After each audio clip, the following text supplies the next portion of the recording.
Bienvenue sur 13e rue pour de nouveaux faits Carl Zéro. Aujourd'hui, nous sommes à Bruxelles, sur la Grand Place, en Belgique, où en 1998 va démarrer une affaire absolument sordide, dont aujourd'hui encore, on n'a pas le fin mot. Une affaire particulièrement douloureuse, puisqu'il s'agit de sévices sexuels infligés à des enfants, le tout filmé en vidéo et diffusé dans un CD-ROM, appelé le CD-ROM de Zandvoort. Le journaliste qui a sorti le scoop en 2000, dans l'Humanité, Serge Garde, a accepté de rouvrir pour nous ce dossier, qui, vous allez le voir, est particulièrement troublant.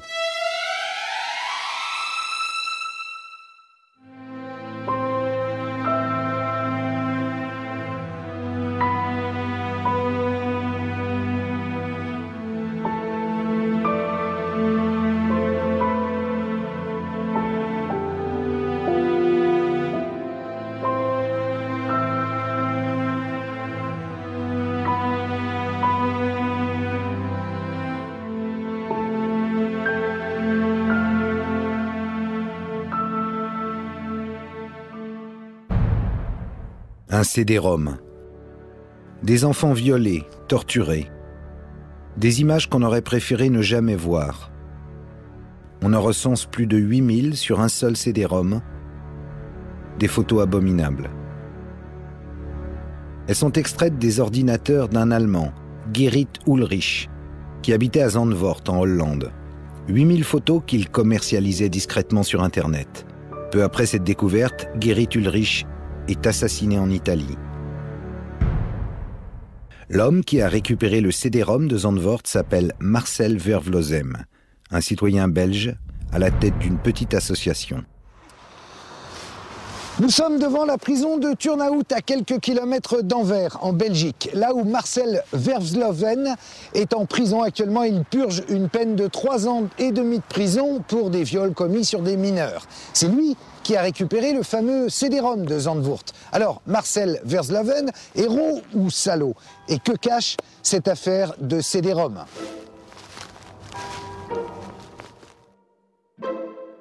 Pour découvrir ce qui se cache derrière cette mystérieuse affaire, direction Bruxelles. Nous arrivons au siège de l'association Morkoven, que préside Marcel Vervlossem. Une association belge sans but lucratif, du nom d'une petite ville près d'Anvers. Active depuis les années 80, l'association est engagée dans les problèmes de maltraitance et de disparition d'enfants. Ses responsables disent lutter contre les réseaux pédocriminels. Comment Marcel Vervlossem a-t-il récupéré le CD-ROM? Qui est cet homme? Ce n'est pas un flic, ce n'est pas non plus un privé. Impossible de le faire entrer dans les cases habituelles. Il est complètement atypique. Enfant, il a connu la misère et la maltraitance dans des institutions. Ça, il n'a jamais pu l'oublier. Marcel est un trublion, un provocateur. Avec un incroyable culot, il n'hésite pas à interpeller les pédocriminels qu'il a cherchés parfois pendant des mois. Il les file, les photographie, ne les lâche jamais. On peut comprendre que Marcel Vervlossem soit très vite devenu gênant, d'autant qu'à chaque fois, il apporte des preuves. Il révèle une réalité effrayante. Des gens qui travaillent à la réalisation d'un catalogue d'enfants, en lien avec des studios de photographie spécialisés dans la pornographie.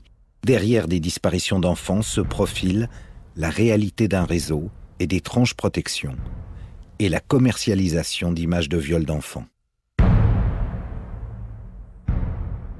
On voit dans tous nos dossiers que c'est une branche de la criminalité ordinaire. C'est une branche plus risquée qui rapporte plus. Plus c'est horrible, le plus ça se vend. Et le plus ça se vend cher. Le soft, c'est 250 €. Le dur, c'est 450 €. C'était dans les prix 98. C'est 450 €. Le 27 juillet 1993, Manuel Schadwald disparaît à Berlin, à l'âge de 12 ans. À la demande de sa famille, lassé par les lenteurs de l'enquête policière, Marcel Vervlossem se met sur la piste du jeune disparu.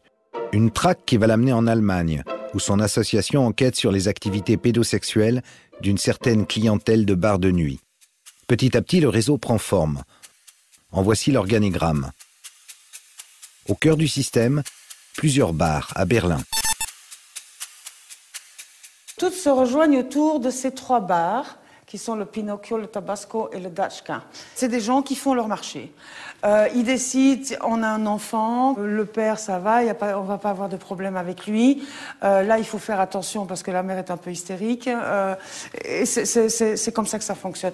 Donc, si vous voulez, vous comparez ça dans un monde plus traditionnel, comme un café des artistes ou un café de musiciens, etc. Mais là, c'est les cafés des pédos. Entre-temps, Marcel Vervlossem met la main sur une cassette intitulée Madère. Tournée au Portugal, on y découvre les activités de 3 pédocriminels, dont un Belge et un Hollandais, qui racolent de jeunes garçons sur la plage avant de filmer leurs ébats sexuels dans des chambres d'hôtel.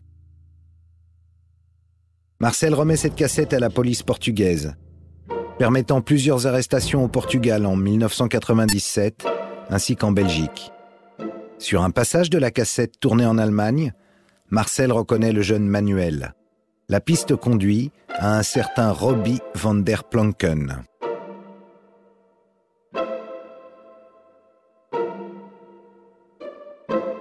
Robbie a été prostitué à 12 ans.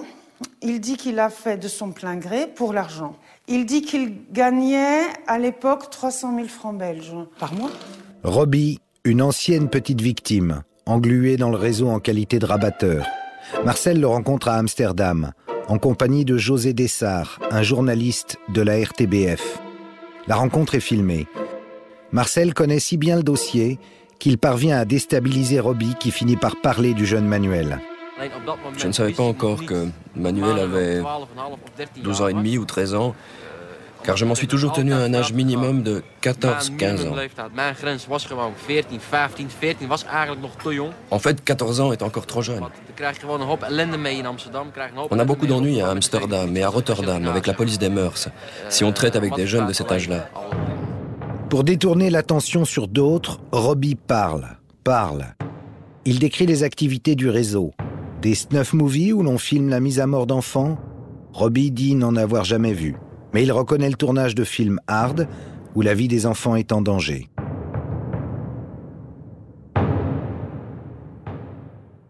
Ces films ne sont pas réalisés s'il n'y a pas de débouché.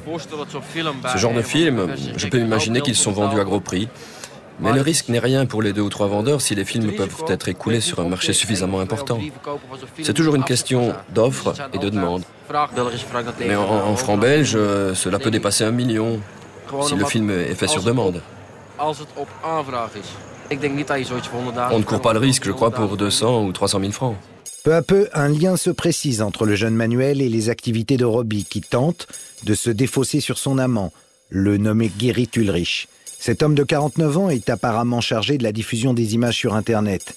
Évidemment, Marcel s'empresse d'aller au contact d'Ulrich à Zandvoort, une station balnéaire en Hollande. La rencontre s'effectue dans l'appartement même d'Ulrich le 11 juin 1998. Ulrich était ivre ce soir-là. Il était complètement bourré. Ulrich l'a amené chez lui. Marcel a vu un appartement très luxueux, très moderne. Et 8 ordinateurs. Sur chaque ordinateur, il y a du pédoporno.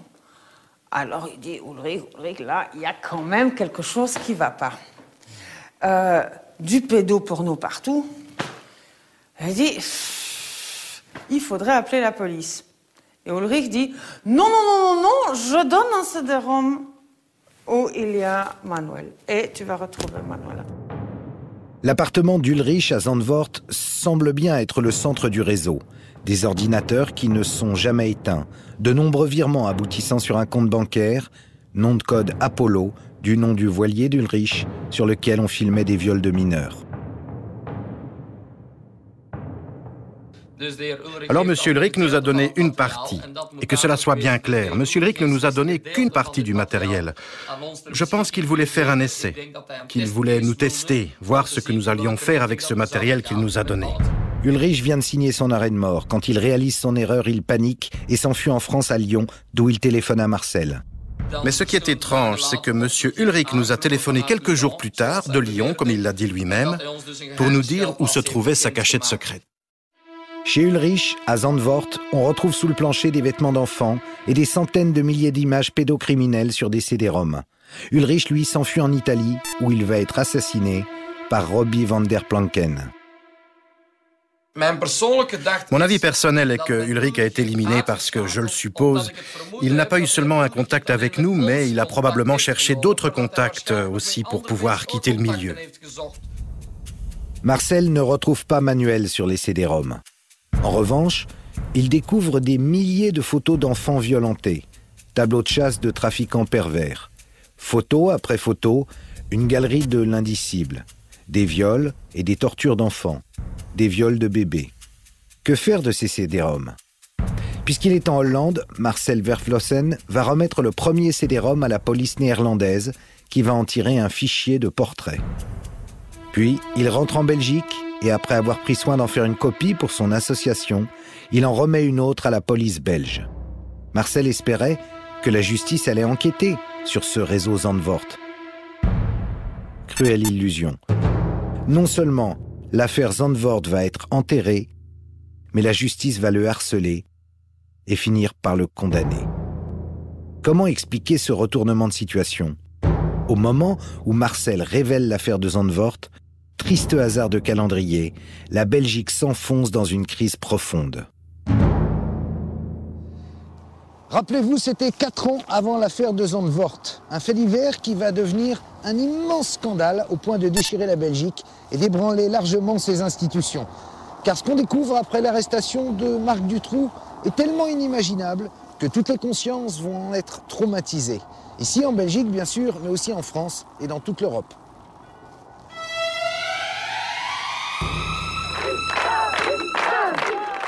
On m'avait manqué. Sabine et Laetitia sortent de l'enfer, d'une geôle aménagée par Marc Dutroux, dans le sous-sol de son domicile où elles ont été séquestrées et violées. Souvenez-vous, août 1996, 2 jeunes filles séquestrées, Sabine et Laetitia, sont libérées sur les indications de Marc Dutroux. Arrêté, ce criminel avoue le meurtre de 2 autres fillettes, Julie et Mélissa, kidnappées le 24 juin 1995. Leurs corps sont déterrés en septembre dans une propriété de Marc Dutroux. Des perquisitions s'ensuivent. 400 cassettes vidéo sont saisies. Elles ne seront pas exploitées au cours de l'enquête. En septembre, on déterre les ossements d'Anne et Effier, 2 autres victimes. L'émotion fait place à l'horreur lorsqu'il apparaît au cours de l'instruction confiée au juge Conrot que la gendarmerie disposait depuis longtemps de très nombreux éléments pour arrêter Marc Dutroux.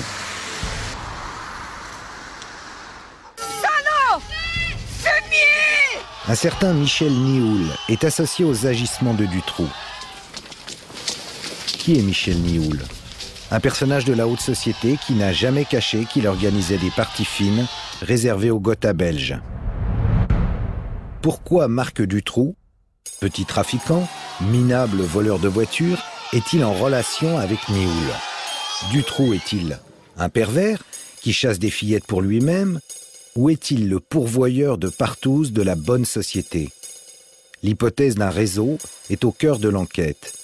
Après tout, peut-être y a-t-il d'autres victimes vivantes, des témoins.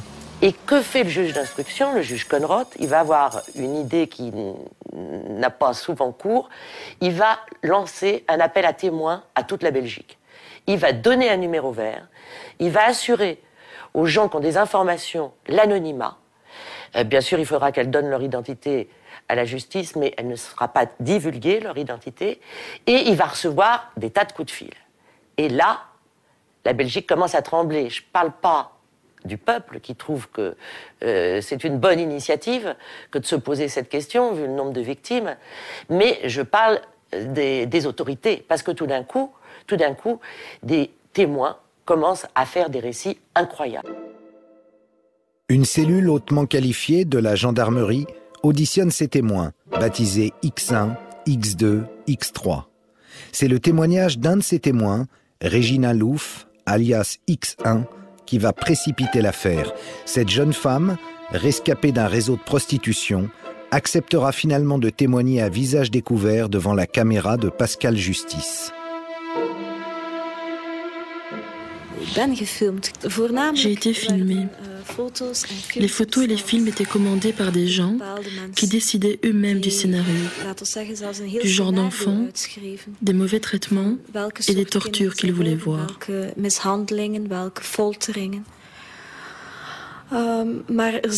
il y avait également des photos et des films commerciaux qui devaient simplement être distribués dans un réseau de pédophiles beaucoup plus conventionnel. Au début, il y avait des enfants amenés par leur famille, qui étaient préparés à être abusés. Ensuite, on est passé à des enfants kidnappés dans la rue. Ils étaient terrorisés et les abuseurs aimaient ça.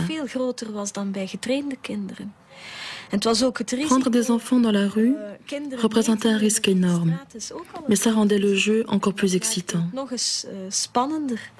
Et on va avoir des convictions, c'est que non seulement on la rencontre elle, mais on en rencontre d'autres, c'est qu'il y a des lieux qui se croisent, c'est qu'il y a des témoignages qui se croisent, alors que ces jeunes femmes ne se connaissent pas.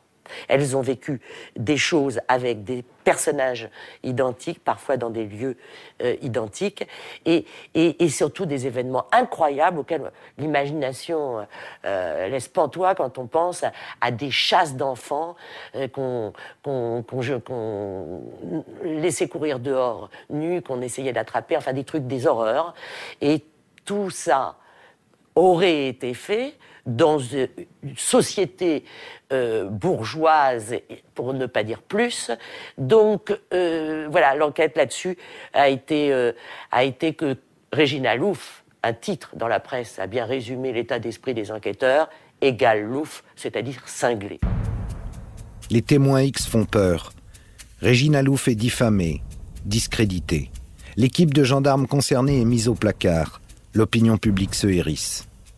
Il y a deux communautés en Belgique. Et cette union, elle est fragile. Et il faut savoir que la famille royale représentait le lien entre ces deux communautés. Et que si certaines personnes avaient évoqué dans certains témoignages quelques implications plus ou moins proches de la famille royale, alors là, cette Belgique, elle aurait peut-être pu... J'imagine que le pouvoir a pu se l'imaginer, mettre à mal l'unité. Il a été question de l'unité de la Belgique dans la période de l'affaire Dutroux. Donc je crois qu'il y a eu une volonté de ne pas chercher au-delà de Dutroux, s'il existait ou non des réseaux, pour des questions de stabilité de l'État. Alors il faut coûte que coûte stopper le juge Conrot. Le premier prétexte fera l'affaire. Justement, le juge est photographié lors d'un dîner de soutien aux victimes de Dutroux. Le juge Conrot est dessaisi, au motif qu'il ne serait pas impartial. Bonjour, la Cour de cassation vient de trancher. Elle ordonne le dessaisissement du juge Conrot, mais c'est important. Le peuple belge en colère descend dans la rue pour protester contre l'éviction du juge Conrot, qu'il considère comme le héros qui a libéré Sabine et Laetitia, le seul qui ose s'attaquer aux puissants. Le 30 octobre 1996, 350 000 personnes, selon la police, défilent silencieusement dans les rues de Bruxelles. Du jamais vu. Une marche blanche canalisant une colère dans la dignité. Puis, les mois passent. L'affaire Dutroux va être réécrite par un nouveau juge d'instruction, le juge Langlois. Dutroux devient un prédateur solitaire. Les réseaux n'existent pas. Encore faut-il convaincre l'opinion publique. Alors que la presse s'était engouffrée dans l'idée que peut-être derrière il y avait des réseaux, tout d'un coup, la majorité de la presse va se retourner pour dire que non, Dutroux, c'est un pervers solitaire. Il va y avoir deux clans dans ce pays, ceux qui vont croire aux réseaux, qu'on va appeler les comploteurs, et puis ceux qui n'y croient pas. Et on les appelle les croyants et les non-croyants. En Belgique, après 1996, qu'on se le dise, il n'y a plus de réseau. Et c'est malheureusement dans cette période que Marcel Vervlossen révèle l'existence du CD-ROM de Zandvoort. Le plus mauvais moment au mauvais endroit. Le dossier Zandvoort est enterré en Belgique, mais voilà qu'il réapparaît en France. Serge, le CD-ROM apparaît en 98 et toi tu en parles le 24 février 2000. Pourquoi attendre ? À l'automne 1999, je suis en Belgique. J'enquête sur ce qui se passe dans l'affaire Dutroux. Il y a des choses un peu bizarres. Je veux voir ça d'un peu plus près. Et puis, quelqu'un qui est assez proche de l'enquête me dit « Vous devriez téléphoner à tel numéro, etc. » Je téléphone. Je finis par rencontrer des gens qui me donnent un fichier. Voilà. Un fichier établi à partir d'un CD-ROM. Et c'est comme ça que je découvre. On voit des visages d'enfants. Voilà, on voit des visages d'enfants. C'est un document sérieux, il a été établi par la police hollandaise. Et quand je découvre ça, ma première réaction, c'est qui sont ces enfants ? Et puis, qu'est-ce qu'on fait pour les retrouver ? S'ils sont là, c'est qu'ils sont en danger, parce que ce sont des portraits qui sont tirés d'images de viol, d'images de violences sexuelles sur des enfants. S'agit-il d'une manipulation ? En novembre 1999, Serge Garde est en possession du fichier papier. Il se méfie et veut absolument vérifier que les photos du fichier papier de la police hollandaise correspondent bien au CD-ROM de Zandvoort. Des vérifications qui vont durer 3 mois. Une fois la filiation établie entre le CD-ROM et le fichier papier, arrive enfin le moment crucial de la publication. Est-ce que tu subis des pressions quand tu proposes à l'Humanité, qui est ton journal à l'époque, de sortir l'enquête ? Non. Non. Je suis soutenu par la rédaction en chef. Je dirais que là où il y a eu un problème, c'est comment illustrer l'article. C'est qu'il n'était pas question de publier des photos. Mais comment montrer que ça existe sans révéler les photos ? Là, on a eu une hésitation, mais pendant 3 jours. Et alors ? Avant de trouver une solution. Après, c'est Joël Lumien, un photographe, qui a mis toutes les images du fichier sur un mur et qui en a fait une photo avec un effet de perspective. Et brusquement, on réalise combien... On voit l'ampleur du... 472 photos, comme ça. Le 24 février 2000, l'Humanité fait sa une sur le dossier de la honte et publie ses révélations. 3 pages entières. Comment trouver les mots pour transmettre l'indignation, la colère sur des visages insoutenables. Toutes les radios, toutes les télés s'émeuvent. Puis, le soufflet médiatique retombe. C'est un sujet qu'on n'aime pas. On n'aime pas traiter. Voilà, parce que on ne sait pas où ça va mener, donc tout devient plus urgent par rapport à ça, quoi. C'est alors qu'une pigiste propose au Figaro de reprendre l'enquête. Pour Laurence Beneux, l'affaire de pédocriminalité est indiscutable. Les photos existent, elle aussi les a vues. Les 6 et 7 avril 2000, le Figaro fait sa une sur le problème que posent les réseaux pédocriminels et lui consacre 2 pages. C'était une espèce de matérialisation qu'il existe une criminalité organisée autour de la pédocriminalité, en fait, qui s'en prend aux enfants. Et notamment tout cet aspect photographie. Donc d'un seul coup, c'était des milliers de photos où des crimes se donnaient à voir. On pouvait en parler comme ça, mais là d'un seul coup, ça devenait concret. Les images sont abominables. Parler du viol d'un bébé, ça paraît, c'est inconcevable. D'un seul coup, on le voit. C'est-à-dire qu'on est obligé de se dire ça existe. Il y a des gens qui violent des bébés. Si on n'a pas vu ça, on ne peut pas l'imaginer.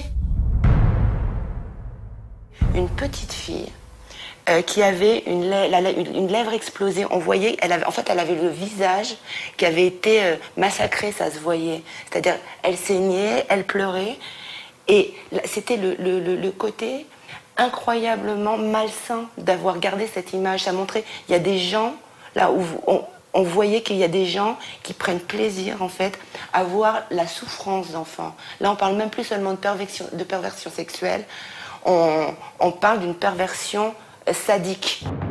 L'Humanité, plus le Figaro, c'est inhabituel, et ça commence à faire beaucoup. Alors le 12 avril 2000, quelques jours après la publication du Figaro, la ministre de la Justice, Elisabeth Guigou, intervient en direct dans le journal télévisé de France 3. La police et la justice ne peuvent rien faire puisque ce sont des photos de visage. Ce qu'il faut, c'est faire un travail très minutieux pour confronter ces photos aux images pornographiques qui sont dans le CD-ROM que nous ne disposons pas.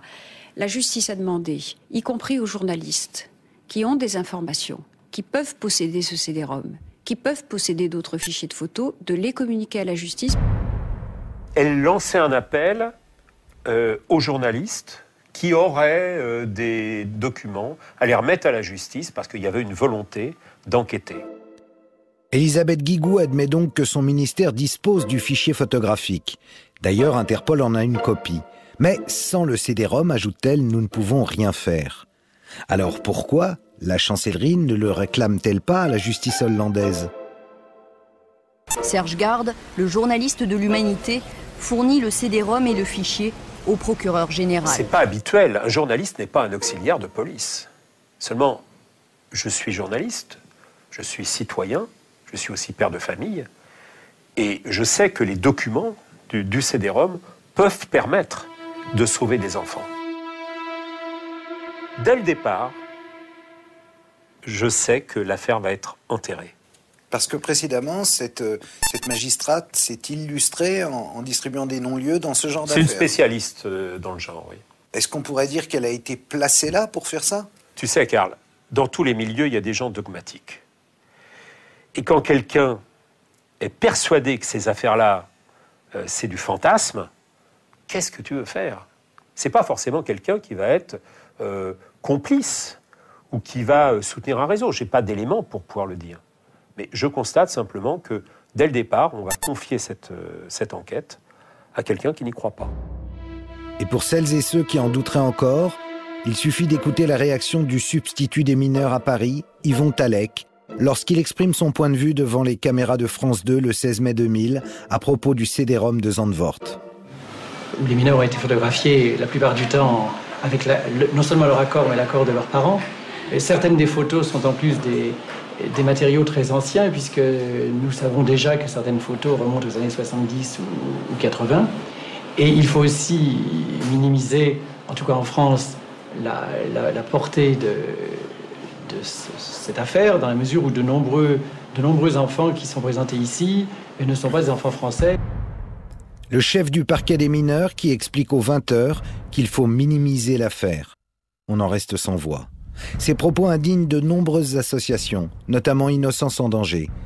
Sa présidente, Oméra Sellier, invite donc le procureur Talec dans une réunion organisée à l'UNESCO. Je lui ai posé des questions sur ce qu'il avait déclaré publiquement à la télévision, à savoir les enfants étaient pour la plupart pas français, ce à quoi j'ai répondu « et alors ?» Français ou pas français, qu'est-ce qu'il en savait? Sur les photos, il n'y a pas la nationalité de l'enfant. Et deuxièmement, il avait dit que pour beaucoup, les parents étaient consentants. Et ce à quoi j'avais dit, et alors, ça veut dire que si les parents veulent prostituer leur enfant, en France, on est d'accord avec ça. Et là-dessus, le procureur avait quitté la salle, sachant qu'auparavant, il avait exigé, lors de l'invitation que j'avais faite, qu'il n'y ait aucun journaliste lors de cette rencontre, ce que j'avais respecté. Un procureur de la République du parquet des mineurs est capable de dire que des parents ont le droit de donner à la consommation sexuelle leurs enfants. Mais c'est vraiment un déni de justice complet. C'est, de mon point de vue, une méconnaissance des lois. Ça pourrait s'appeler proxénétisme. Ça pourrait s'appeler viol. Et ça aurait dû s'appeler viol. Et que je sache, un enfant qui subissait des choses telles qu'on envoyait dans des DVD, c'était impossible de penser qu'il était consentant. Le plus incroyable, c'est que le CD-ROM sans lequel, soi-disant, on ne pouvait pas enquêter, la justice le détenait 1 an avant que la presse n'en révèle son existence. Marcel Vervlozen avait envoyé, recommandé le CD-ROM au président de la République, Jacques Chirac. Et Jacques Chirac, très logiquement, normalement, il avait renvoyé le CD-ROM, il l'avait fait suivre Place Vendôme, à la chancellerie. Et c'était en 99, 1 an avant que je sorte mon enquête. Donc la justice française est parfaitement au courant de l'existence du CD-ROM, le possède et s'est assis dessus et n'en a rien fait. Voilà, et tout le monde fait semblant de découvrir. Grand reporter à France 3, Pascal Justice approche la garde des Sceaux pour la mettre devant le fait accompli. Mon caméraman va la filmer, je vais lui dire « Vous avez prétendu que vous n'aviez pas ces documents et que vous vouliez les voir. Or, vous les avez depuis 1 an. Regardez, ce document le prouve. » Et évidemment, à ce moment-là, elle est complètement surprise et elle nie, et elle va faire son meeting. J'attends tranquillement. Son service de presse va venir me contacter le midi. Il va y avoir des coups de fil avec la chancellerie et nous allons faire une interview tout de suite après, genre il faut que toute la vérité soit dite. Bien sûr, qu'est-ce que vont dire les autorités autres qu'on veut que toute la vérité soit faite sur des faits qui horripilent tant le public. Quand on a une photo de pédopornographie sous les yeux, on est en train de voir un enfant qui se fait violer ou torturer par un adulte. Et au-delà de l'aspect image, on devrait se dire mais il faut absolument retrouver cet enfant pour le tirer de là. Il faut absolument qu'on trouve les adultes qui sont derrière ça, parce que ce sont des gens qui sont dangereux. Parce que là, on voit une victime, et puis parce qu'il y en a d'autres. Parce qu'ils font un commerce qui est absolument horrible. La justice a pourtant les moyens d'enquêter. Les journalistes ont remis, outre le CD-ROM, des agendas, des listings d'adresses liés au réseau de Guérit-Ulrich. On y trouve des dizaines de contacts personnels, des références bancaires, des comptes joints en France, en Hollande, en Belgique, dans de nombreux pays de l'Est, en Grande-Bretagne, aux États-Unis et même à la Banque mondiale.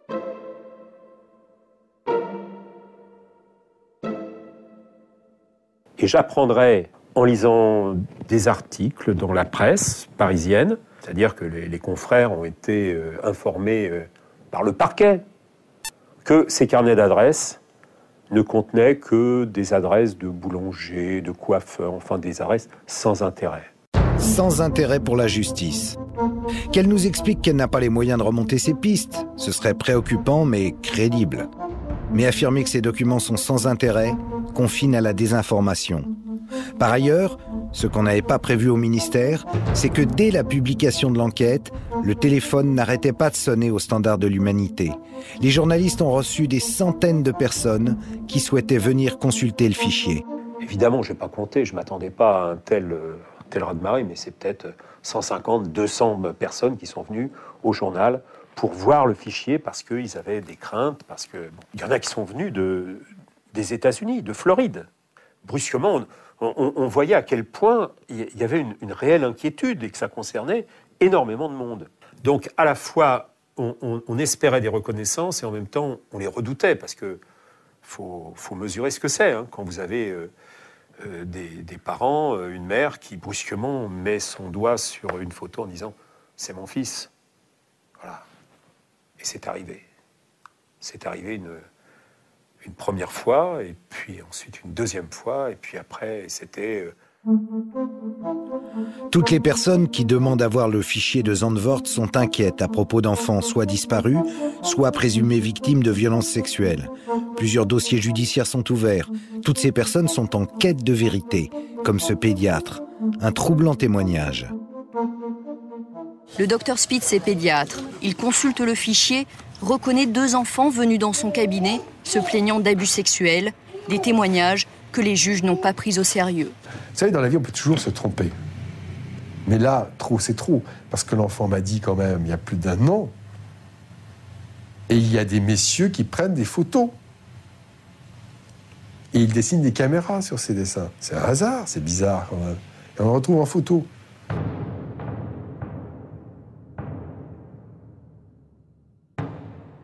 Alors que fait la justice ? La consultation du fichier est finalement autorisée dans les gendarmeries. Oh, pas pour longtemps. Quelques semaines seulement. Et les reconnaissances se multiplient. Plusieurs familles françaises disent reconnaître leur enfant sur le fichier. On a des informations judiciaires en cours et ces photos pourraient aider ces enquêtes.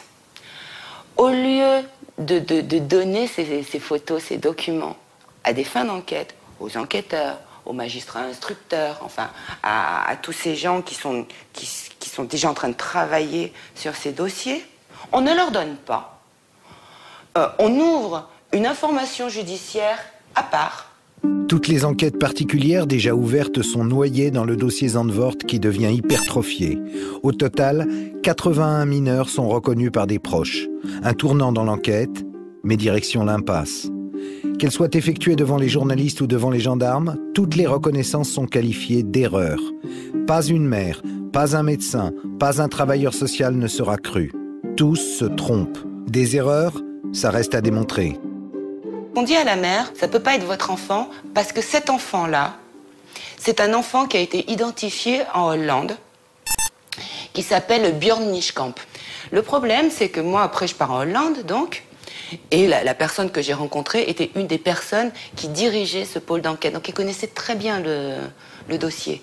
Et il savait, et il me dit, dans les documents de Zandvoort, il n'y avait pas de photo de Björn Niekamp.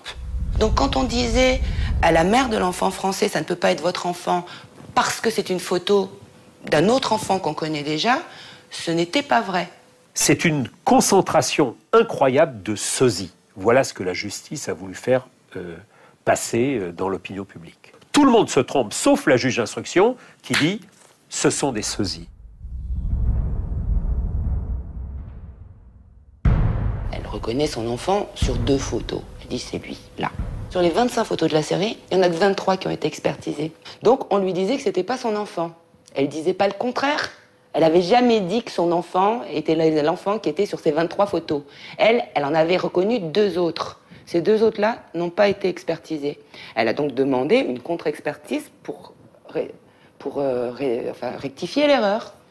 Oui, mais on lui a refusé la contre-expertise. D'abord, la justice se saisit parce qu'elle est obligée de se saisir. C'est-à-dire qu'il y a un tel mouvement populaire, il y a une telle incompréhension que forcément, ils sont obligés de se saisir. Ils ne pouvaient pas ne pas dire on va s'en occuper, on va vérifier. Ils étaient obligés. Et puis très très vite, même tellement vite qu'on se dit mais ils n'ont pas eu le temps de vérifier quoi que ce soit, ou alors ils font du travail très très inhabituel, parce qu'on avait quand même cette habitude lourde de la lenteur, de la pesanteur, de la difficulté de la justice dans ces affaires-là. Vous pensez que la justice traîne ? Vous vous trompez. L'affaire a éclaté en France en 2000 donc. Un an plus tard, 81 mineurs sont reconnus par leurs proches. En 2003, la juge d'instruction rend une ordonnance de non-lieu. Dans ce non-lieu, il y a 81 personnes qui ont dit « je connais cet enfant-là ». Il y en a qui font l'objet d'une ligne, d'une seule ligne, c'est-à-dire qu'il n'y a même pas eu d'enquête, d'une seule ligne. Et à ces 81 personnes, à un moment, on a dit il y a non-lieu. C'est 81 non-lieux dans un seul. Du point de vue du droit, c'est extraordinaire.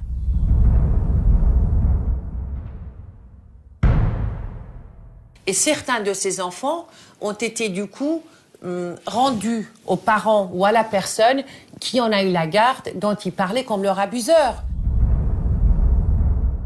Ces enfants ont été tellement ballottés, tellement broyés, tellement pas crus, tellement détruits, et ont été témoins de la destruction de leur famille autour d'eux, à cause du fait qu'ils avaient parlé d'un abus sexuel, qu'ils m'ont dit, ils sont plusieurs à m'avoir dit, j'aurais jamais dû parler. Ils l'ont dit avec des mots différents, mais c'est ça qu'ils ont dit.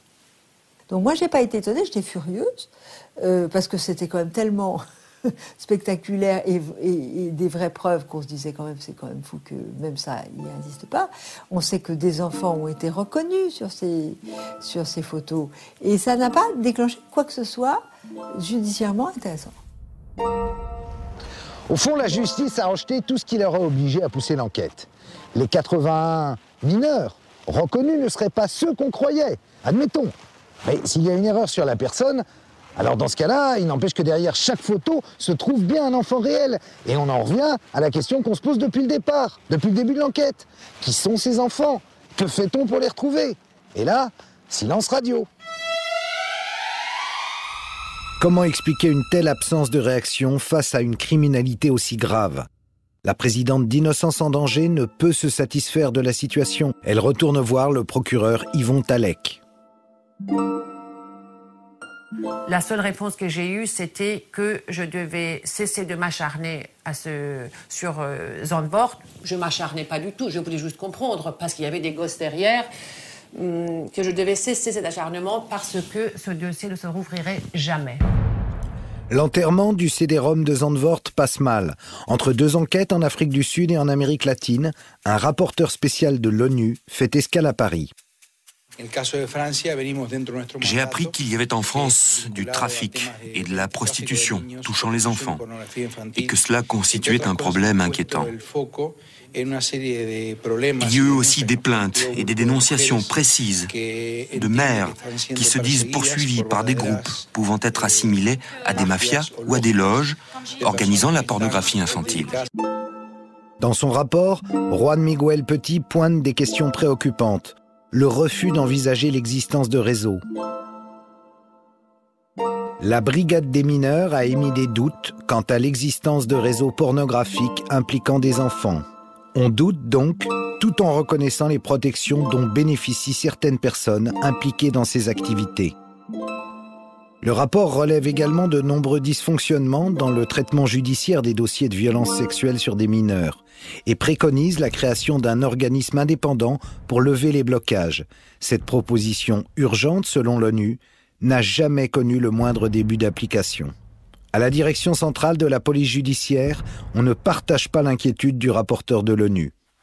Cette histoire de réseau criminel, c'est vraiment le fantasme par excellence des journalistes, des associations, tout ce qu'on veut. Mais le fait est qu'il y en a peut-être, en tout cas on ne les a jamais démantelés en France. Jamais démantelés en France. Le commissaire a la mémoire courte. Dans l'émotion soulevée par l'affaire Dutroux, 3 réseaux français ont été démantelés en quelques mois. Toro Bravo, réseau franco-colombien découvert en 96, 67 personnes impliquées. L'opération Achille en 97, qui permet 48 interpellations. Et le vaste coup de filet Ado 71, lancé dans toute la France à partir de la Saône-et-Loire, qui aboutit à 209 mises en examen. Puis, l'affaire Dutroux étant recadrée en Belgique, brusquement, plus aucun réseau en France. Tout dépend ce qu'on entend par réseau pédophile, c'est une question de définition. Un réseau criminel, en matière de stupéfiants, ça n'a pas le même sens, à mon avis en tout cas, qu'un réseau d'internautes pédophiles. Ce qu'on rencontre, nous, sur la toile, ce sont des internautes qui vont se connaître par le biais du net. Alors, il peut y en avoir un à Lille, un à Marseille, un à Paris, un à Strasbourg, qui ne se connaissent pas autrement que par le net, et qui vont trouver des points d'intérêt communs, qui est donc leur déviance pédophile, s'échanger des images. On en est là, dans ces réseaux français, entre guillemets, qui vont déborder aussi largement les frontières de l'Hexagone. En termes de production, nous n'avons pas actuellement, en dehors de quelques sites que je qualifierais d'artisanaux, nous n'avons pas en France de réseaux criminels qui vont enlever des enfants, les soumettre à des abus sexuels, filmer ou photographier et ensuite diffuser ça sur Internet. On n'en a pas en France, on n'en a pas dans la plupart des autres pays européens, excepté tous les pays de l'ancien bloc de l'Est. En résumé, les réseaux pédocriminels n'existent pas, puisqu'ils ne ressemblent pas aux réseaux de Cosa Nostra. Mais qui a prétendu que les réseaux pédocriminels devaient ressembler aux réseaux mafieux classiques? Finalement, on ne risque pas de trouver ce qu'on ne cherche pas. Et pourquoi chercherait-on ce qui n'existe pas, puisque c'est un fantasme? Ce qui est frappant, c'est que de l'aveu même de la police, c'est qu'il n'existe en France aucun chiffre, aucune étude concernant la pédocriminalité. En France, il n'y a pas d'étude qui ait pu être établie sur les bénéfices illégaux, illicites, tirés par les producteurs d'images qui mettent ça en ligne. Les seuls chiffres qu'on a sont des chiffres américains qui évaluent ces bénéfices criminels à plusieurs milliards de dollars. En 2003, l'affaire du CD-ROM de Zandvoort est donc définitivement enterrée. Et en 2004 s'ouvre, au palais de justice, le procès de Marc Dutroux, après 8 années d'instruction. Quel sort la justice belge va-t-elle réserver à son ennemi public numéro 1? Suspense. Enfin, suspense cousu de fil blanc. Marc Dutroux, pourquoi vous ne donnez pas les noms du prétendu réseau? Parce que je ne les connais pas. Après 8 années d'une enquête mouvementée, qui a débuté sur l'hypothèse d'un réseau, le dossier a été réorienté après le dessaisissement du juge Conrot. Le procès va-t-il faire émerger la vérité? Dutroux Pourvoyeur d'un réseau ou psychopathe solitaire? C'est l'enjeu des 5 semaines du procès. J'ai même vécu cette dichotomie journaliste croyant-non croyant au sein de ma propre chaîne. La personne qui faisait les éditos, les comptes rendus du procès, a commencé très fort la première journée en disant et de sources proches de l'enquête, on se rend bien compte que la thèse du réseau ne tient pas. Et moi, j'étais en train d'aller interviewer les parents de Julie et Mélissa qui refusaient cette parodie de justice. Les parents des victimes de Dutroux déplorent que la thèse du réseau soit écartée. Quand on était encore à l'époque de la disparition des enfants et qu'on ne savait absolument rien, nous, on était simplement des parents qui avaient porté plainte contre X. On a le sentiment d'être toujours des parents contre X. Si ce n'est que la séquestration des enfants, on est certain qu'elle s'est produite chez Dutroux. C'est Marc Dutroux qui a mis le feu aux poudres. L'enlèvement de Sabine, dit-il, c'était à l'origine pour le réseau. La thèse du réseau, c'est Dutroux qui l'a avancée, sans toutefois le dénoncer. Pour son ancien avocat, Maître Magnier, il est pourtant difficile de ne pas y croire. S'il y a un réseau pour des voitures volées, s'il y a un réseau pour de la drogue, s'il y a un réseau pour la prostitution, pourquoi n'y aurait-il pas un réseau aussi pour les enfants ou les très jeunes filles? La clé du procès, c'est lui, Michel Nihoul, l'organisateur des parties fines de la bonne société belge. Michel Nihoul peut être le lien entre Dutroux et le réseau. Mais Nihoul, qui ne cache pas ses hautes relations, arrive libre au procès. Visiblement pas du tout inquiet sur son sort. Il se dit victime des apparences.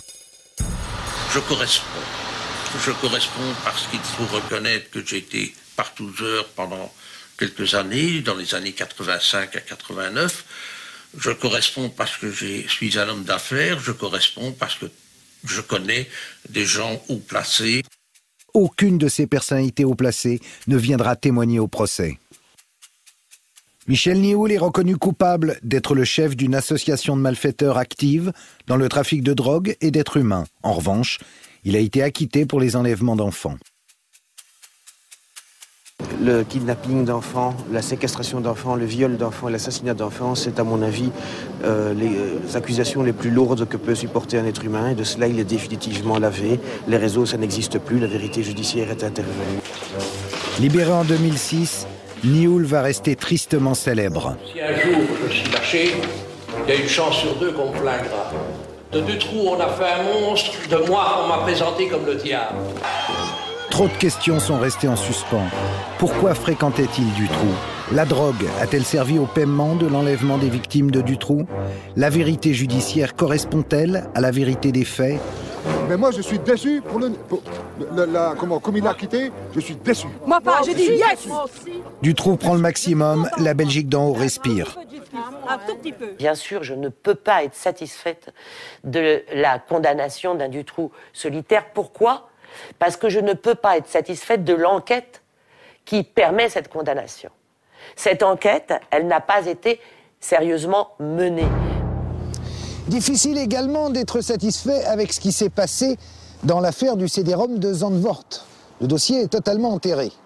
Quant à l'homme par qui le scandale est arrivé, Marcel Vervlozen, il est en train de mourir à petit feu derrière moi dans cette prison lugubre. Alors qu'il a dénoncé plusieurs réseaux et permis l'arrestation de pédocriminels, à l'âge de 55 ans, c'est lui, Marcel Vervlozen, qui se retrouve condamné à 3 ans et demi de prison par la Cour d'appel d'Anvers en février 2008 pour des viols d'enfants et, ironie de l'histoire, détention d'images pornographiques. Souffrant de diabète et d'un cancer avancé, l'état de santé de Marcel est plus qu'alarmant. La justice belge lui interdit tout contact avec la presse. Mais il peut passer quelques coups de fil à son association. Nous avons la chance d'être là au moment d'un de ses appels depuis sa prison. Allô Marcel, tu penses que tu payes ton combat sur le dossier Zandvoort? C'est à cause de Zandvoort que tu as tous ces ennuis? Oui, c'est le dossier Zandvoort. La justice belge a peur, n'est pas investiguée, n'est pas tracer les abuseurs, etc., etc., etc. Et c'est représailles, moi. Là, ce soir, au moment où nous parlons, est-ce que ta vie est en danger? Moi, c'est 5 opérations ici.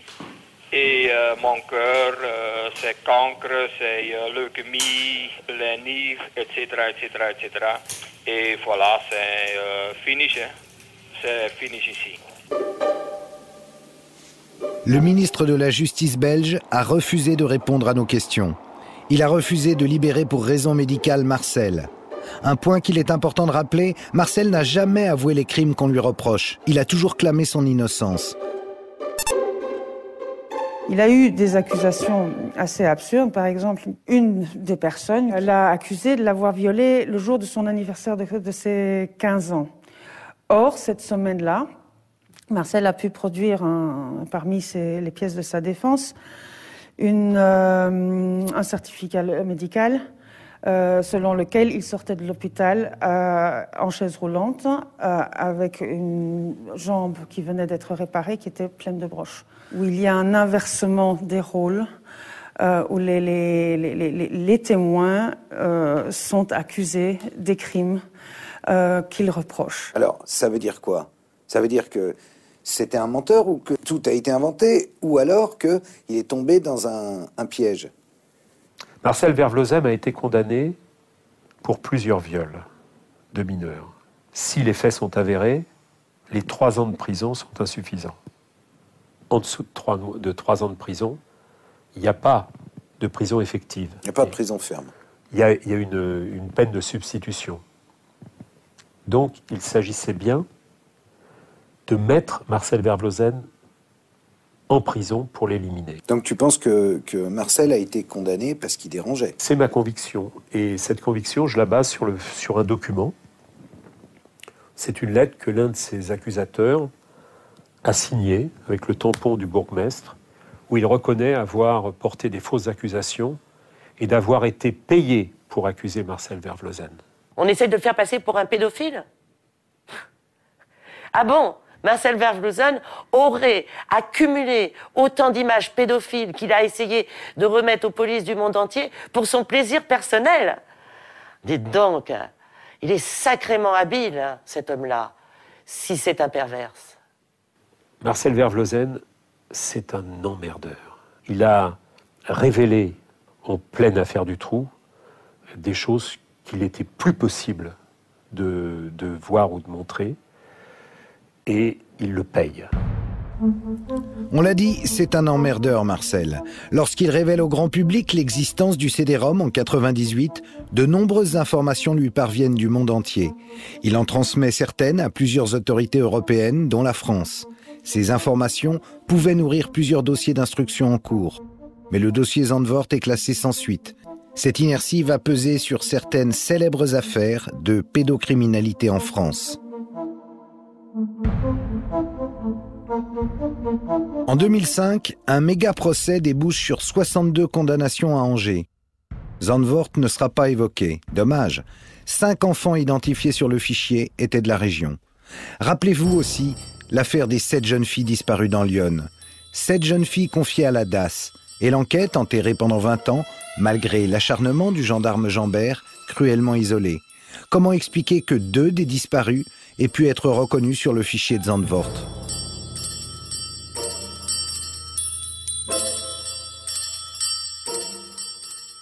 On a eu d'abord Liliane Renaud qui a reconnu sa sœur.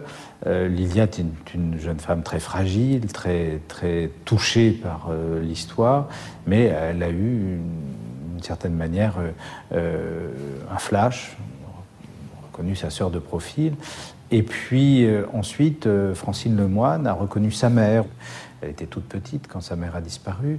Et une autre personne de la famille Lemoine a reconnu également la mère de Francine Lemoine. Donc ça faisait beaucoup de reconnaissance, d'une certaine manière, comme si ces jeunes femmes qui avaient disparu il y a longtemps renaissaient au travers de ces photos avec une sorte d'espoir. Puisqu'elles étaient dans un fichier, puisqu'elles étaient dans un CD-ROM quelque part, on pouvait espérer qu'on pourrait les retrouver. La comparaison entre les photos des disparus de Lyon et celle du fichier de Zandvoort est troublante, surtout celle de Bernadette. Les gendarmes ont dit qu'il s'agissait plutôt de garçons que de filles, et donc il y avait eu très certainement une erreur d'identification des familles. Encore une fois, comme toujours, l'enquête est orientée vers un seul suspect, Émile Louis, un chauffeur de car qui connaissait les victimes. Émile Louis avoue, puis se rétracte. Mais un faisceau d'indices l'accable. Si les photos des 2 disparus apparaissent sur le fichier de la police hollandaise, la thèse du pervers solitaire est sacrément fragilisée. La piste de Zandvoort, écartée. Prédateur solitaire. Émile Louis est jugé et définitivement condamné. Comme Dutroux. Dommage qu'on n'ait pas posé la question. Si Émile Louis n'a jamais été un accro de l'Internet, comment expliquer que 2 des disparus se retrouvent identifiés sur le CD-ROM de Zandvoort ? Que ce soit en France ou en Belgique, on constate dans ce type de dossier toujours les mêmes refus d'enquêter, toujours les mêmes blocages, des lenteurs et finalement le même type de dysfonctionnement. C'est quand même curieux. Que reste-t-il finalement de l'enquête de Zandvoort? Un non-lieu global, des parents qui se sont tous trompés en reconnaissant leurs gamins et une concentration extraordinaire de sosies. Finalement, dans cette affaire, le seul condamné, ça sera Marcel Vervlossem. Un bilan qui ne permet pas d'être vraiment satisfait de la justice et qui peut même, on le comprend, susciter beaucoup de colère. Parce que dans ce dossier Zandvoort, comme dans d'autres, les grands oubliés, ce sont toujours les petites victimes, les enfants. Quand on regarde les milliers d'images du CD-ROM, on se surprend à penser que le phénomène pédocriminel est profondément sous-estimé, alors qu'il pose, il faut le dire, un véritable problème de santé publique. En fait, depuis quand se préoccupe-t-on de l'état des enfants ? Évoquer les réseaux pédocriminels vous classe très vite dans la catégorie des crédules, voire des comploteurs. J'en sais quelque chose. Croire ou ne pas croire au CD-ROM, telle n'est pas la question. Le CD-ROM existe. Les enfants du CD-ROM ne sont pas virtuels. On les voit violés. Sauf à nous apprendre que ces victimes ont été retrouvées, personne ne peut affirmer qu'elles ont été activement recherchées. Comment expliquer cette indifférence ? À bien y réfléchir, la prise en compte de la maltraitance des enfants, ça remonte à quand ? Depuis quand en parle-t-on ? Quand j'ai commencé à faire de la prévention des agressions sexuelles, en 86, on me disait, mais c'est dans les milieux ruraux. Il n'y en a pas, ça n'existe pas. C'est des fantasmes. Toutes les petites filles ont toujours rêvé d'être sautées par leur papa. Ça n'existe pas. Et puis les enfants, ça ment. C'était ça la petite musique jusqu'au milieu des années 85. Présidente du collectif féministe contre le viol, le docteur Piette mène un combat patient et tenace. Pour elle, le silence qui entoure les violences sexuelles subies par des enfants n'a rien d'étonnant. On n'est pas en train de croire que ça existe.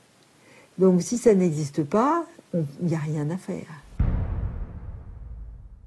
C'est plus sortir, je dirais, de la guimauve qu'on a tous les humains dans la tête, où on a envie d'être gentil avec les petits-enfants et de penser qu'avec les petits-enfants, on ne fait que des choses agréables et sympathiques.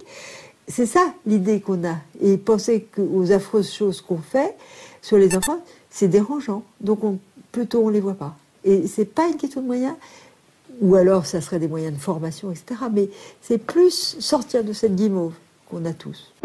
C'est au cours d'une visite dans une classe que Jean-Pierre Alexandre, inspecteur de l'Éducation nationale, découvre la gravité d'une situation qui lui avait complètement échappé.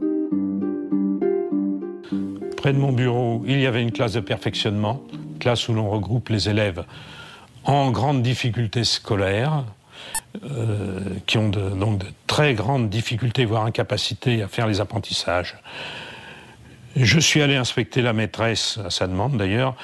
Nous avons constaté en examinant les dossiers qu'il y avait de façon certaine sur 12 enfants, 4 enfants qui avaient été victimes d'abus sexuels caractérisés. 4 sur 12, ça fait 30%. Ça a été un choc pour moi et je pense que ça a été le point de départ essentiel de toute ma réflexion.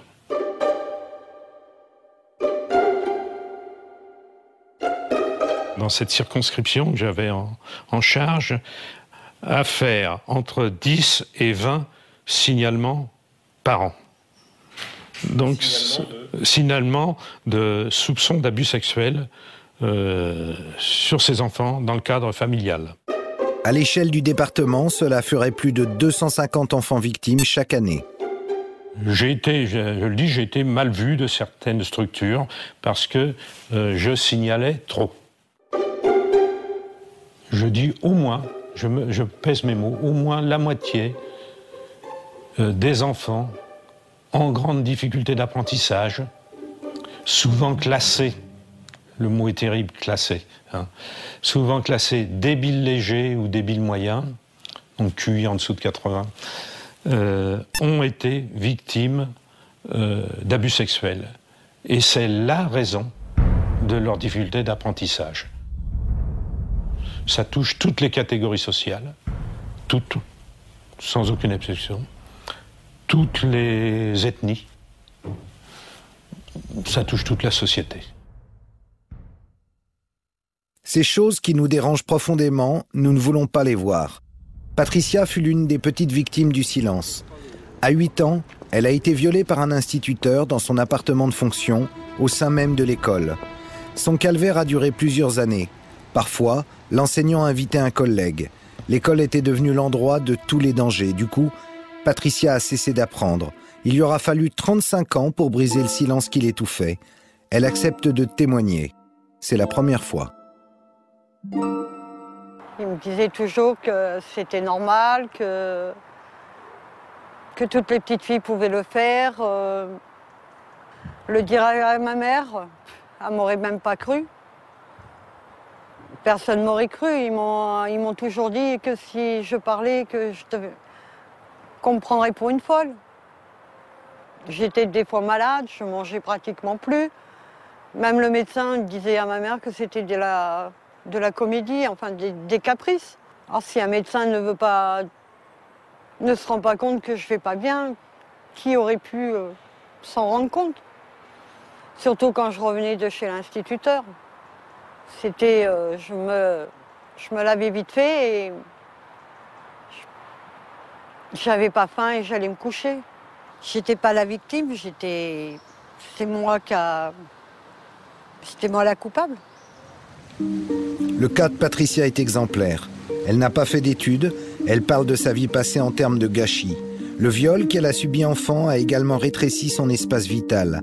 Alors qu'elle habite à 50 km de Paris, c'est la première fois qu'elle vient dans la capitale. Depuis qu'elle a pu se libérer de son lourd secret, Patricia peut se reconstruire.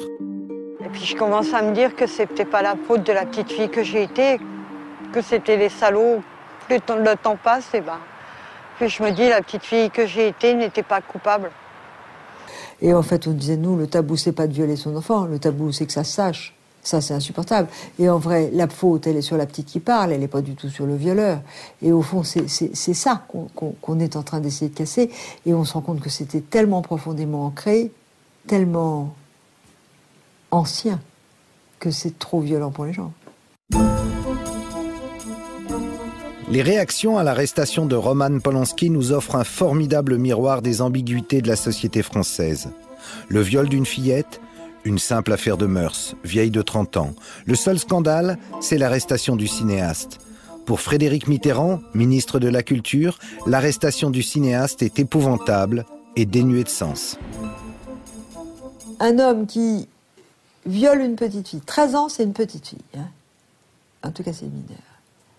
Par sodomie, avec drogue et alcool, qui a une affaire avec la justice du pays où il commet ça, et qui fuit. Le fait qu'il soit rattrapé 30 ans après, je veux dire, c'est assez légitime, puisqu'il n'a pas payé à ce moment-là. Et c'est pour ça que c'est très irritant que des ministres de l'État puissent dire, même pas grave, pour de rien. Ça c'est compliqué. Ainsi, Bernard Kouchner, ministre des Affaires étrangères, intervient auprès de son homologue aux États-Unis, Hillary Clinton, pour demander, ni plus ni moins, la libération de Polanski. Le nombre de procès de violeurs d'enfants a prodigieusement augmenté ces dernières années. Les condamnations sont de plus en plus lourdes. On pourrait en conclure qu'enfin, la société est sortie du déni et qu'elle a une réaction à la hauteur du phénomène criminel. Mais est-ce qu'on en est si sûr ? Pour le savoir, je vous propose de revenir quelques instants sur l'affaire du pédophile Francis Évrard. Vous savez, celui qui avait violé le petit Ennis, une affaire qui a vraiment défrayé la chronique. Il a fait la une de toute la presse. Il cristallise sur lui toutes les colères, tous les rejets. On le qualifie de monstre. Et c'est vrai, son crime est inexcusable. Quelques semaines après être sorti de prison pour des faits similaires, Le 15 août 2007, Francis Évrard enlève un garçon de 5 ans prénommé Ennis. Il l'enferme dans un box sordide où il va lui infliger des violences sexuelles. Fort heureusement, il n'a rien fait pour passer inaperçu. Évrard porte un bras en écharpe, dans un plâtre bleu, il arbore une casquette rouge, il prend un taxi avec l'enfant. Aussi, lorsque le dispositif Alerte Enlèvement est lancé sur toutes les télévisions, Évrard est vite retrouvé. Le petit Ennis est vivant. L'émotion est très forte dans tout le pays. C'est vrai qu'après le kidnapping de mon fils et après les retrouvailles, Madame Dati, la garde des Sceaux, est venue à notre domicile pour nous dire donc qu'elle était avec nous et que tout serait mis en œuvre pour que ça ne se reproduise plus. Ensuite, Monsieur le Président de la République, Monsieur Sarkozy, nous a reçus donc gentiment à l'Élysée, et éventuellement également pour nous donc proposer son soutien, nous dire qu'il serait à notre côté, qu'il nous comprenait, qu'il comprenait notre douleur, notre souffrance. Mais ça a été que ça. 2 ans plus tard, Francis Évrard, le violeur, est jugé par la cour d'assises à Douai. Le procès fait l'unanimité sur un point. Le cas Évrard démontre l'échec de la prise en charge des prédateurs sexuels. Évrard a passé la moitié de sa vie derrière les barreaux, sans être soigné. Aucun de ses passages en prison n'a empêché la récidive. Lorsqu'il est libéré, il n'obtient même pas de rendez-vous immédiat avec un psychologue. Ces pédophiles pervers ne sont ni des monstres, ni des diables. Ce sont des hommes qui ont eu une enfance. Bien souvent, cette enfance a été fracturée par des viols, très souvent. Et il est indispensable de pouvoir les prendre en charge sérieusement, ou alors on les enferme définitivement, on ne s'occupe plus de ces personnes et on les met au banc définitivement de la société. Évrard dit avoir été violé lorsqu'il était enfant. Il n'a pas été cru et n'a jamais eu de suivi psychologique. Et c'est une peine éliminatoire qui est prononcée contre lui. Il ne sortira probablement plus de prison. Et au fond, qu'est-ce que c'est un récidiviste? C'est jamais qu'un crétin qui s'est fait gauler 2 fois. Et si je réfléchis à la fonction que ça a, ce prédateur récidiviste, monstrueux, épouvantable, antifautable, eh ben c'est pour sortir de la tête ou pas réfléchir sur l'ensemble de ces viols qui sont commis, je dirais, tranquillement, en dehors de toute sanction. Qu'est-ce que c'est un papa qui viole sa femme, sa fille, tous les soirs pendant 15 ans? Quand il tombe ce jour-là, ça va être un primo-délinquant. Et d'ailleurs, il sera en liberté jusqu'au jugement parce que c'est un primo-délinquant. Et au fond, s'attaquer comme ça au récidiviste, nous emmener la foule sur le récidiviste gravement dangereux, vilainement monstrueux, c'est là aussi pour banaliser l'ensemble de ces viols que vivent les victimes sans que personne s'y intéresse. Selon plusieurs estimations convergentes, un viol sur 100 seulement fait l'objet d'une plainte, ce qui signifie que 99% des violeurs échappent à toute sanction et que leurs victimes sont condamnées à souffrir en silence. Combien sont-elles les victimes condamnées au silence? On est saisi de vertige quand on pense à l'immensité du problème et à la solitude de ces anciennes victimes. Pour la première fois aujourd'hui, un homme a décidé de témoigner face caméra à visage découvert. Cet homme a été violé quand il était enfant et aujourd'hui, il nous décrit son attirance pour les petites filles. Badr Eddine ne veut plus vivre prisonnier du silence et de sa peur de passer à l'acte. Il se souvient précisément du jour où il a découvert son désir pour les fillettes. C'était chez ses parents, il avait 17 ans. Il y avait une amie de mes petites sœurs, je dirais 3-4 ans, je dirais même plutôt 3 ans. Et puis la situation était comme elle était d'habitude, sauf que ce jour-là, à un moment donné, j'ai ressenti une très forte attirance à un moment donné pour cette petite fille et que j'ai été obligé de qualifier en moi-même, pour moi-même, d'attirance sexuelle. Il n'y avait pas de doute là-dessus. C'est exactement comme si un immeuble m'était tombé sur la tête. Il y a eu un changement radical, ça a été... C'est comme si j'avais été foudroyé. Et il y a eu un moment, quelques secondes, ou peut-être un peu plus, je ne savais plus qui j'étais, je ne savais plus où j'étais, je ne savais plus mon nom ni rien, j'étais totalement perdu. Et donc ça a été extrêmement violent pour moi sur l'instant, et j'ai absolument pas compris ce qui s'est passé. Et après cette grande violence, il y a eu un moment de calme où j'étais perdu, je ne savais plus du tout comment faire. Puis j'ai compris C'est-à-dire, j'ai compris ce qui s'était passé et je me suis dit, qu'est-ce qui vient de m'arriver, quoi. Voilà, exactement, qu'est-ce qui vient de m'arriver. S'il n'est jamais passé à l'acte, il a connu l'angoisse de céder à ses pulsions. Pendant 13 ans, il s'est cloîtré dans le silence. Lorsque j'ai voulu exprimer publiquement ça, trouver de l'aide, chercher du secours, j'ai eu des réactions qui m'ont assez interloqué. Je n'ai pas bien compris. Enfin, il y a eu un malentendu entre les personnes auxquelles je me suis adressé et mon désir à moi de faire connaître publiquement mon combat. Aucun médecin, aucun travailleur social n'a su répondre à sa demande. S'il avait violé une enfant, là, il y aurait eu une réponse connue. La prison, le lynchage médiatique. Une réponse éliminatoire qui ne règle aucun problème sur le fond. Je trouve qu'il y a dans la presse française le souci évidemment de publier de façon très large toutes les affaires sensationnelles qui font réagir viscéralement. Mais il faut dire, parce que c'est quelque chose qui est une réalité, qu'il y a beaucoup de personnes qui sont attirées par les enfants et qui sont abstinentes. Le docteur Stoléru est le premier scientifique chargé d'une recherche médicale en France sur la pédosexualité. Il nous apporte une confirmation.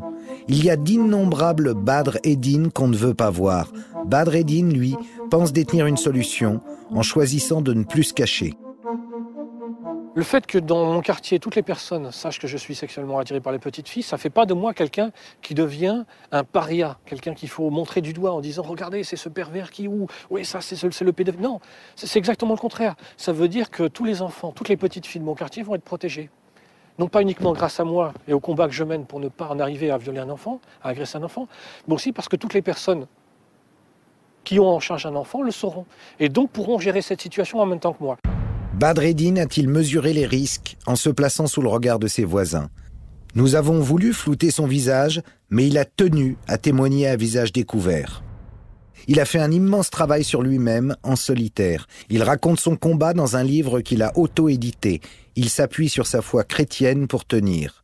Pour un Badr Eddine qui a privilégié une thérapie personnelle, combien d'autres pédosexuels sont en recherche d'une aide thérapeutique? Il est faux d'affirmer qu'en ce domaine, on a tout essayé et que rien ne marche. C'est même exactement le contraire. Il y a énormément de travaux sur la sexualité, sur les modèles de rongeurs, par exemple. Beaucoup. Mais dès qu'il s'agit d'humains, même pour une sexualité tout à fait, je dirais, hétérosexuelle entre adultes, ça pose déjà beaucoup de questions, beaucoup de problèmes. Alors quand il s'agit d'étudier un phénomène comme celui de la pédophilie, les choses sont encore plus difficiles. Effrayant. Jusqu'à ces dernières années, les étudiants en médecine ne recevaient aucune formation spécifique. Comment alors les médecins pourraient-ils déceler des violences sexuelles et aider les personnes en proie à ce type de fantasme? Je n'ai jamais eu de cours sur la pédophilie. Et au cours de mon internat ou de mon clinica, je n'ai jamais eu l'occasion de recevoir un patient pédophile, tout simplement. D'où le combat du docteur Stoléru pour la création d'un centre pour accueillir les patients, un lieu de recherche et de formation pour les professionnels.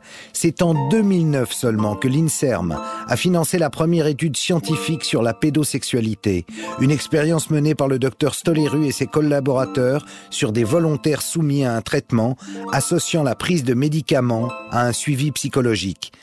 Le sujet nous dit, cliniquement, je ne ressens plus d'attirance sexuelle pour les enfants et, sur un plan socio-professionnel, j'ai réussi à bien mieux m'intégrer, à trouver une activité professionnelle où je me sens beaucoup plus épanoui que je n'étais. Malgré des résultats prometteurs, que croyez-vous qu'il arriva? L'expérience a été interrompue, faute de patients, alors que des centaines de pédocriminels sortent chaque année de prison avec une obligation de soins.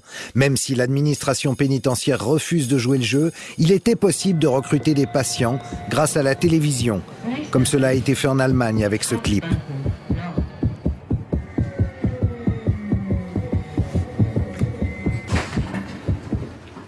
Lieben Sie Kinder mehr als Ihnen lieb ist? Es gibt Hilfe. Le docteur Stoléru et plusieurs ONG ont demandé la diffusion de ce clip en France. Le gouvernement a refusé.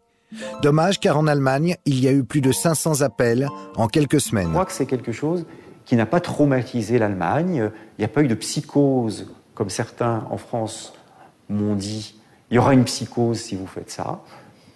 Aujourd'hui, quelques années après, aucune psychose ne s'est déclarée en Allemagne suite à la diffusion sur la ZDF de ces spots. Ne pas aider les pédosexuels est lourd de conséquences.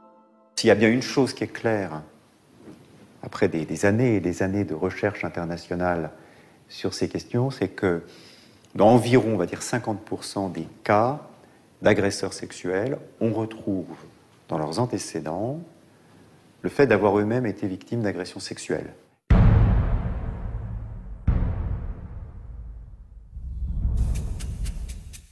Il aura fallu plusieurs années à Badr Eddin pour établir un lien entre son attirance sexuelle pour les petites filles et un traumatisme de sa petite enfance. C'est seulement à l'âge de 30 ans qu'il comprend. J'ai compris que j'avais été violé par un membre de ma famille. Voilà. Et j'avais 30 ans en 2001, j'avais 30 ans précisément. Comme s'il existait un tiroir dans lequel le petit enfant que j'étais avait caché tout ça là-dedans et qu'il avait fallu attendre jusqu'à l'âge de 30 ans pour que ça puisse sortir. Les viols qu'il a subis entre 3 et 7 ans, il les a inconsciemment enfouis dans sa mémoire. 23 ans d'amnésie. Ce qu'a ressenti Badr Eddin, le docteur Muriel Salmona l'explique. Travaillant en réseau, cette spécialiste de la violence nous décrit les mécanismes naturels qui permettent la survie d'une victime. Dans le cas de violences très très graves, particulièrement les violences sexuelles, parce qu'elles sont vraiment totalement incompréhensibles, on se retrouve dans l'incapacité de pouvoir mettre des mots, de pouvoir réagir face à cette violence et de pouvoir trouver en fait une explication ou une rationalisation à ce qui est en train de se passer. Donc c'est comme si le cerveau se retrouvait en panne.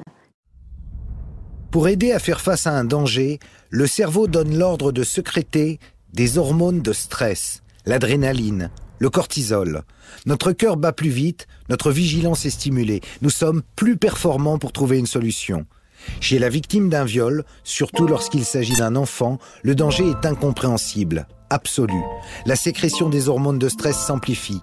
Mais là, ce sont des drogues dures. Juste avant l'overdose mortelle, le cerveau fait tout disjoncter et envoie de la morphine naturelle, les endorphines. Et soudain, la peur, la souffrance disparaissent. Ça donne vraiment l'impression d'être spectateur de la situation. C'est ce que décrivent les victimes, particulièrement de viol. C'est qu'elles elles voient ce qui se passe comme si ce n'était pas elles qui étaient attaquées, qui vivaient les violences, mais comme si elles étaient spectatrices de ces violences. Ça ne les concerne plus, puisqu'elles ne ressentent plus rien.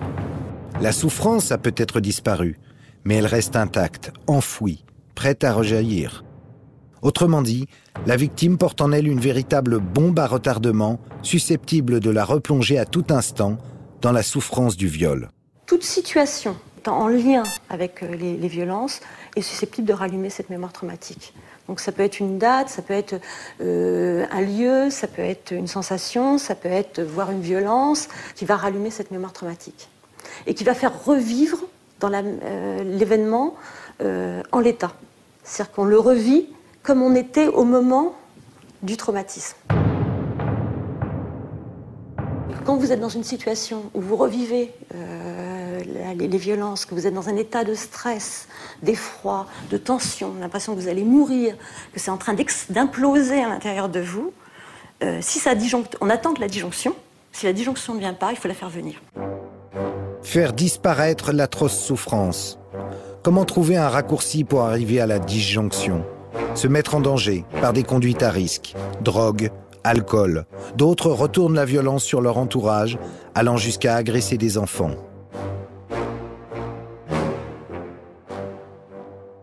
Et si on est violent en reproduisant à peu près en l'état les violences qu'on a subies dans l'enfance, on aggrave encore plus le stress, on se remet encore plus en scène, de façon encore plus incohérente, encore plus sidérante, puisqu'on reproduit quelque chose qu'on nous a fait, et qui nous a fait si mal, Je veux dire, on est encore plus dans l'incohérence, donc encore plus dans la sidération.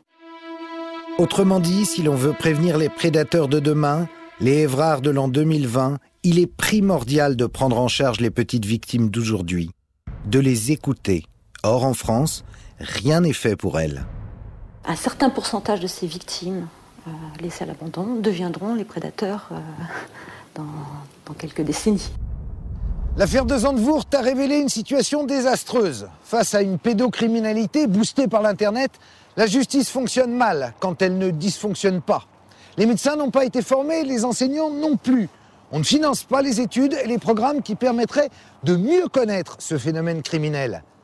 Quelques scientifiques se battent avec pugnacité dans la quasi-indifférence des pouvoirs publics. Il n'y a pas d'argent pour ce combat. La France est dramatiquement en retard sur d'autres pays comme la Grande-Bretagne, le Canada, l'Allemagne. Et c'est justement en Allemagne que nous allons aller maintenant pour suivre une conférence internationale contre le phénomène de la pédocriminalité. Berlin, été 2009. Des spécialistes du monde entier viennent présenter leurs travaux dans cette conférence organisée par le gouvernement fédéral avec Innocence en danger, une ONG internationale. Lors d'une séance, la secrétaire d'État à la famille, Nadine Morano, fait une courte apparition, le temps de déclaration d'ordre général, qui n'était pas sans intérêt d'ailleurs. Il ne faut jamais oublier qu'à travers ces images pédopornographiques, il y a des enfants qui sont des victimes et où que ces enfants se trouvent, nous avons la nécessité de les protéger. C'est un devoir des adultes. Quitte à s'inspirer de ce qui se passe outre-Rhin, Nadine Morano pourrait proposer en France des opérations telle que celle qui a été baptisée Mikado, lancée en 2006 par la justice allemande. Pour la première fois, la justice et les opérateurs de cartes de crédit ont coopéré en organisant un filtrage ciblé de 22 millions de cartes de crédit, ce qui a permis l'interpellation de 322 personnes soupçonnées d'être inscrites sur un site pédocriminel. Les perquisitions ont permis de saisir des milliers de documents. Un suspect sur 10 avait déjà un casier judiciaire éloquent. Pour cela, il fallait qu'il identifie les personnes qui avaient payé cette exacte somme de 57,65 € à une certaine banque avec un nom de passe spécial. Donc c'était très codé. Il y avait 5 critères, c'est-à-dire on ne pouvait pas se tromper. Sur les 22 millions de personnes qui détenaient des cartes de crédit de ces 14 compagnies, 322 ont été identifiés. À Berlin, on n'en est plus à ergoter sur l'existence réelle ou supposée des réseaux pédocriminels. On est dans le combat concret. Venu de Suède, Lars Löf attire notre attention sur les évolutions de la cyberpédocriminalité. Ce que l'on voit, c'est que de plus en plus de ces productions d'images sont réalisées dans un cadre domestique. Ces images sont tournées dans des maisons particulières. Les enfants sont visiblement abusés dans la chambre ou dans le salon de quelqu'un. Ils sont de plus en plus jeunes sur les images, ce qui est très troublant et rend l'identification plus difficile. Parfois, ce sont même des bébés. L'américaine Sharon Cooper est considérée comme l'une des sommités dans la lutte contre la pédocriminalité. Le constat qu'elle fait est édifiant.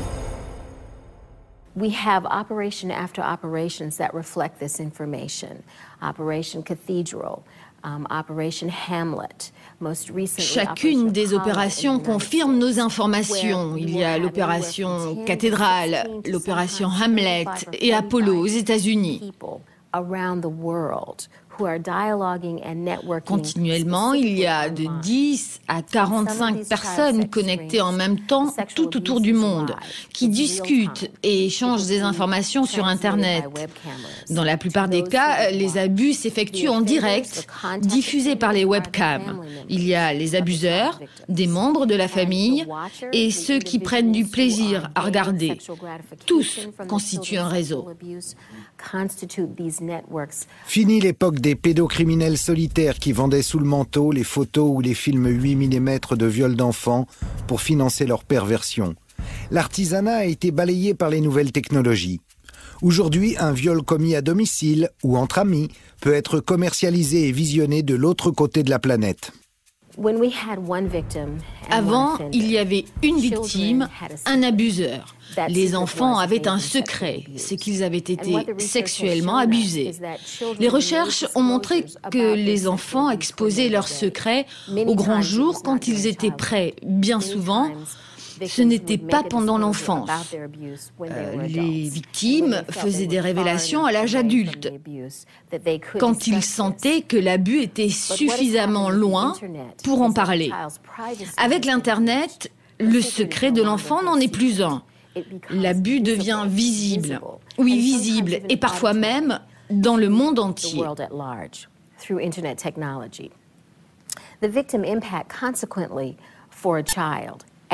Les conséquences pour les victimes, pour un enfant, quand il grandit, il se sent continuellement une victime. Et à chaque fois qu'une personne télécharge une image ou une vidéo de son viol, cet enfant redevient à nouveau une victime. En France, contrairement à ce qu'on entend parfois, la parole de l'enfant n'a jamais été sacralisée. Bien au contraire. Il n'existe d'ailleurs pas de statut de victime. En revanche, aux États-Unis, on indemnise les victimes à chaque téléchargement de leurs images. Au début, le montant s'élevait à 50 000 $, mais récemment, les tribunaux se prononcent plutôt autour de 200 000 $ par victime. Par conséquent, si une image d'une victime a été téléchargée par 400 personnes, comme c'était le cas dans une affaire récente que nous avons traitée, alors cet enfant a la possibilité de poursuivre pénalement ces 400 personnes pour être dédommagé dans le but de faciliter sa réhabilitation sociale.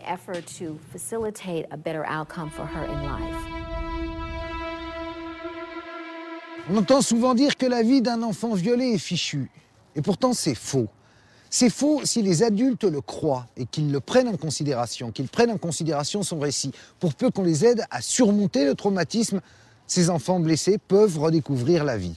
Je vous propose de partir en Suisse où plusieurs petites victimes du CD-ROM de Zandvoort se retrouvent sous la houlette de l'organisation Innocence en danger. Gstaad, en Suisse. Ce village regroupe les résidences de célébrités, dont celle, ironie du destin, de Roman Polanski. C'est aussi le lieu où sont organisés les camps d'été d'Innocence en danger. Ici, chaque année, plusieurs petites victimes du réseau Zandvoort sont accueillies et prises en charge. Et oui, les petites victimes françaises vont trouver en Suisse ce qui n'existe pas en France. On leur fait faire donc des ateliers qui sont extraordinaires le matin. Quand ils font des sculptures, ils nous font des sculptures complètement dingues. Les peintures, la même chose. Ils ont un atelier photo. Pour ces enfants-là, c'est quand même un petit peu important. Et ils nous font des photos, ils se prennent en portrait les uns les autres. Et il y a des photos extraordinaires qui en ressortent. Ici, tous les enfants ont en commun un lourd passé. Les adultes les aident à se reconstruire avec des résultats si étonnants, si concrets, qu'une université allemande étudie ce phénomène de résilience.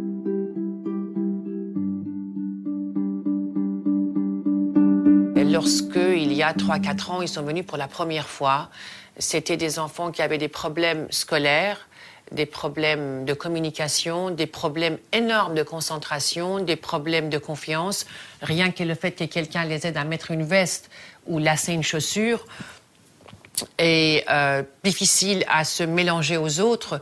Aujourd'hui, je ne peux absolument pas faire la différence entre ces enfants et les enfants qui n'ont pas d'histoire. Au terme de cette enquête, on voudrait tous sortir de la guimauve ambiante, comme le soulignait le docteur Piette. Mais la guimauve, nos voisins européens semblent décider à en sortir plus vite que nous. Pourtant, il suffirait d'une volonté politique pour que les choses s'améliorent. Pour en revenir à l'affaire qui nous a emmenés jusque-là, l'affaire de Zandvoort, peut-on se satisfaire de voir les CD-ROM enfermés dans une armoire? Car au début, Serge Garde n'en avait qu'un. Mais à l'issue de son enquête, aujourd'hui, il se trouve en possession de centaines de milliers de documents pédocriminels, tous retrouvés à Zandvoort, sur les ordinateurs de Gerrit Ulrich. Ou bien la justice me les demande en bonne et due forme, et je les lui remets, ou alors elle doit me mettre en examen pour détention de matériel pédopornographique. Donc tu vas finir comme Marcel en prison. J'en doute. Pour l'instant, en France, c'est plutôt l'étouffoir.